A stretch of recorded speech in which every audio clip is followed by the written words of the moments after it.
മദീനയിൽ അതിമനോഹരമായൊരു തോട്ടമുണ്ടായിരുന്നു. ബൈറുഹ എന്നായിരുന്നു അതിൻ്റെ പേര്. 600-ലേറെ ഈന്തപ്പനമരങ്ങളുള്ള വലിയൊരു തോട്ടം. മഹാനായ അബൂ തൽഹ റളിയല്ലാഹു അൻഹുവിൻ്റെതായിരുന്നു ആ തോട്ടം. അങ്ങനെ ഇരിക്കെ പരിശുദ്ധ ഖുർആനിൽ ഒരു ആയത്ത് ഇറങ്ങുന്നുണ്ട്. നിങ്ങൾക്ക് ഇഷ്ടമുള്ളതിൽ നിന്ന് നിങ്ങൾ സ്വതക്ക ചെയ്യുന്നതുവരെ നിങ്ങൾക്ക് അതിൽ നിന്ന് പുണ്യം ലഭിക്കാനാവില്ല എന്ന് പറഞ്ഞിട്ട്.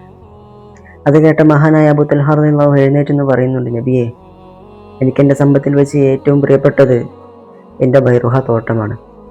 അത് അള്ളാഹുവിൻ്റെ മാർഗത്തിൽ ഞാൻ സ്വതക്ക ചെയ്തു. അതിന് അള്ളാഹുവിൻ്റെ പ്രതിഫലമല്ലാതെ മറ്റൊന്നും ഞാൻ ആഗ്രഹിക്കില്ല എന്ന് പറഞ്ഞിട്ട്.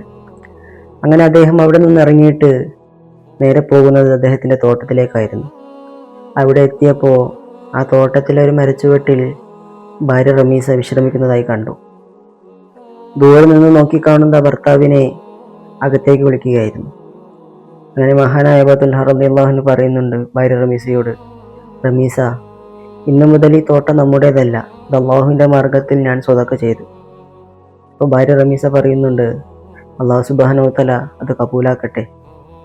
ഞാൻ എത്രയോ കാലമായി ആഗ്രഹിക്കുന്നു നമ്മുടെ നാടുകളിലെ പാവപ്പെട്ട ധനികന്മാർക്ക് ഇതെല്ലാം സ്വതക്ക ചെയ്താലോ എന്ന്. അങ്ങനെയൊക്കെ ഏറ്റവും പ്രിയപ്പെട്ട തോട്ടമായതുകൊണ്ടാണ് ഇതുവരെ ഞാനൊന്നും പറയാത്തത് എന്ന്. അങ്ങനെ അവർ രണ്ടുപേരും സന്തോഷത്തോടു കൂടി അവിടെ നിന്ന് ഇറങ്ങുകയാണ്. തിരിഞ്ഞു പോലും നോക്കാതെ അവർ അവരുടെ വീടുകളിലേക്ക് പോയി. അതായിരുന്നു അവിടുത്തെ ജീവിതം.